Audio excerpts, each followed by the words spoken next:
কি গো, সব কোথায় গেলে? আসো দেখি।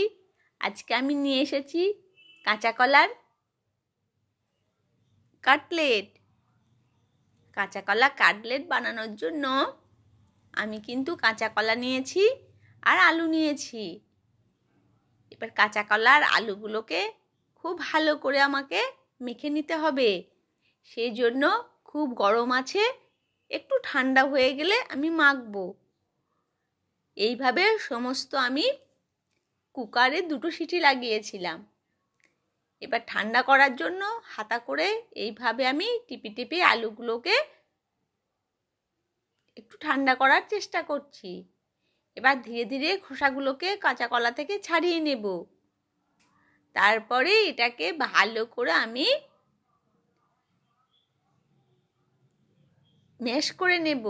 ম্যাশ করে নিলে পরে গরমটাও আর হাতে লাগবে না, আর এটাও খুব ভালো নরম হয়ে যাবে। তারপরে কড়াইয়ের মধ্যে আমি তেল দেব। আমি কিন্তু এটা সর্ষের তেলে বানাবো। ভাজা আমার কিন্তু সর্ষের তেলে ভীষণ ভালো লাগে খেতে। এরপরে দেব হিং। হিঙের খুশবুটা খুব ভালো লাগে। তারপরে দেব পেঁয়াজ কুচি, আর দেব ঝাল করার জন্য কাঁচা লঙ্কা কুচি, আর দেব ধনে গুঁড়ো, জিরে গুঁড়ো, হলুদ গুঁড়ো, কাশ্মীরি লঙ্কা গুঁড়ো দিয়ে যে আমি আলু আর কাঁচা কলাটাকে ম্যাশ করে রেখেছি সেইটা এখানে দিয়ে দেব। এটাকে ভালো করে ভেজে নিয়ে তারপরে ওটাকে আমি দিয়ে দেব। দিয়ে ভালো করে মশলাটার সাথে নেড়ে চেড়ে একদম সুন্দর একটা পেস্টটা আমি মশলা পেস্ট বানিয়ে ফেলবো।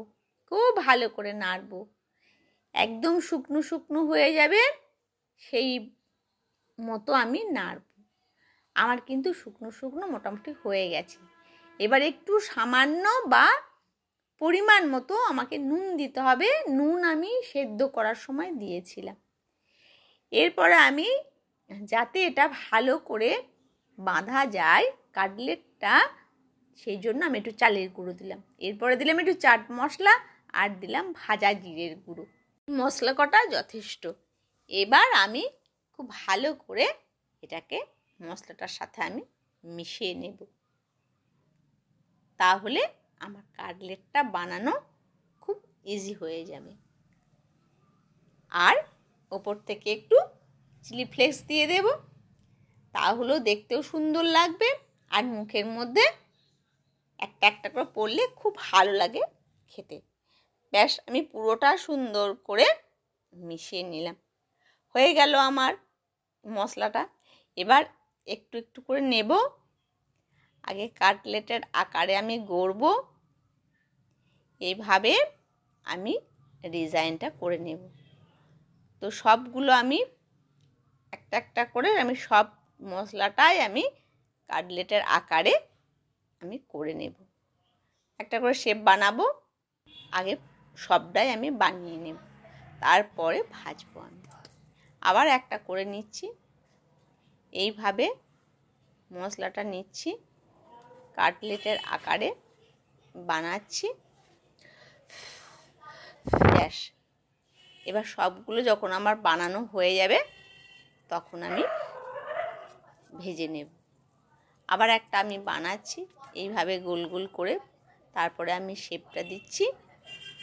ব্যাস, এটা আর একটা আমার বানানো হয়ে গেল। এইভাবে প্রত্যেকটি কাটলেট আমি বানিয়ে নেব। আমার সব কটা বানানো রেডি হয়ে গেল। এবার আমি চলে যাব গ্যাসের কাছে। তার আগে আমি ডিম ফাটিয়ে নেব। ডিম ফাটিয়ে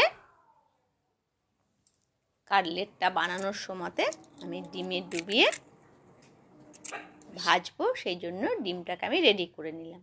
এইভাবে ডিমের ভেতরে আমি ডোবাবো। আর ব্রেড ক্রাম্ব, এই ব্রেড ক্রাম্বটা আমি কিন্তু ঘরেই বানিয়েছি। আমি কিছু ব্রাউন ব্রেডকে শুকনো করে রেখেছিলাম ঘরে, সেইটাকে আমি ব্রেড ক্রাম্ব বানিয়ে নিয়েছি নিজেই।